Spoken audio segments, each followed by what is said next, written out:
Ang Ramadan ay isang sagradong buwan para sa mga kapatid nating Muslim para sa pag-aayuno at debosyon. At sa Lunes ay ang Idil Fitr o ang pagtatapos ng isang buwang Ramadan kung saan iba't ibang aktibidad rin ang ginagawa ng mga kapatid nating Muslim.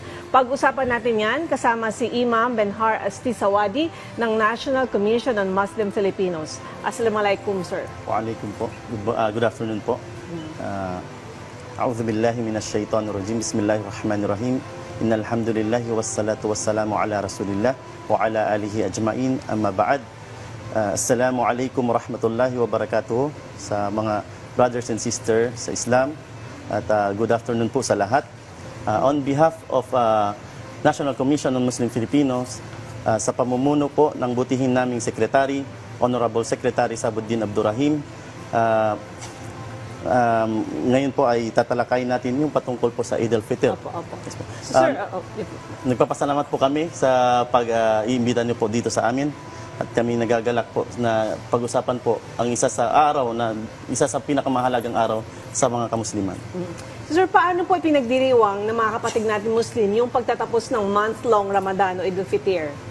Una po, para sa kaalaman po ng lahat, mayroon pong dalawang festival or Idil ang Muslim, which is yung una yung Eid al-Fitr po, ito yung pagtatapos ng buwan ng Ramadan, at yung Eid al-Adha, yun Festival of Sacrifice, yun ay ginaganap sa tuwing ang mga Muslim ay nagpipilgrimage sa Makkah. Ngayon, ang Eid al-Fitr po, sinabi ng Propeta Muhammad, sumakanya nawa ang kapayapaan, idza ra'aytumuhu fasumu wa idza ra'aytumuhu fa'aftiru. Umigit kumulang, sinabi ng Propeta Muhammad sallallahu alaihi wasallam, kung makita nyo, ang tinutukoy dito yung crescent of the moon, sa first day ng Ramadan ay mag-fasting kayo. At kapag nakita nyo ang crescent of the moon ng kasunod ng buwan ng Ramadan, which is yung Shawwal sa Hijri calendar, ay mag-break kayo ng fast. So ngayon po, ika-27 day kami ng fasting ngayon, at sa linggo po ay ika-29th day of Ramadan. Sa dapit hapon po magaganap yung moon sighting namin. So kanina po nabanggit nyo maybe sa Lunes po yung Eid al-Fitr. Ngayon po kung makikita po sa dapit hapon ng Sunday yung crescent of the moon, which is yung buwan ng Shawwal, ay on the Monday po magaganap ang Eid al-Fitr. Pero pag hindi po nakita sa Sunday, sinabi ng Propeta Muhammad sallallahu alaihi wasallam, kung hindi makita dahil makulimlim o hindi makita ang crescent of the moon, kumpletuhin yung 30 days, which is sa Tuesday po magaganap ang Eid al-Fitr. So, paano namin sinaselebrate po ito? Physically, nagdiriwang po kami, nagsasalo-salo, nagbibisita-bisitahan, nagbibigay ng charity, at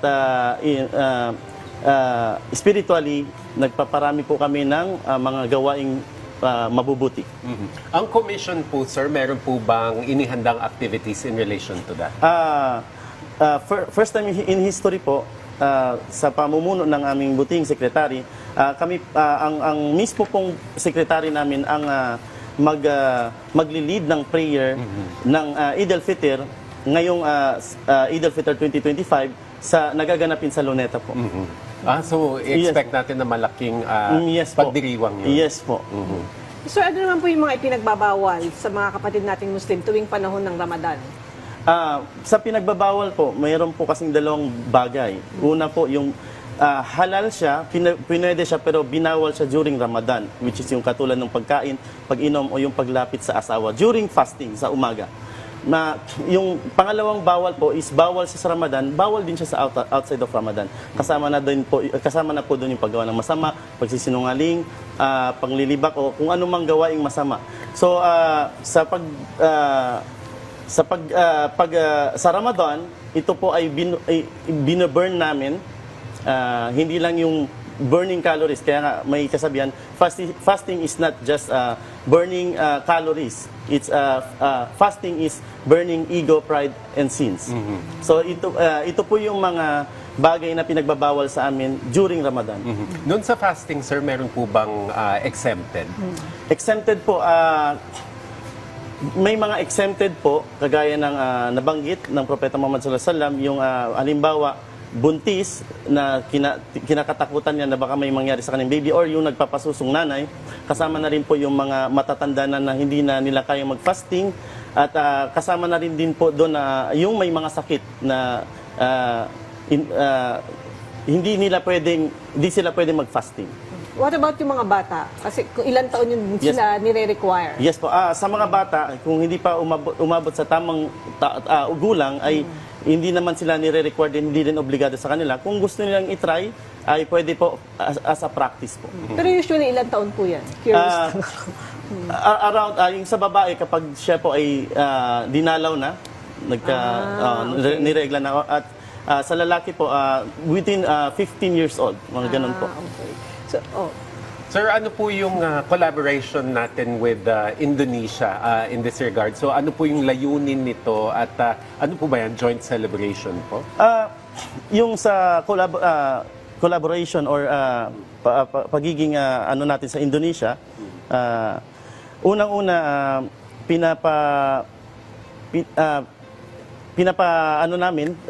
pinapalawak namin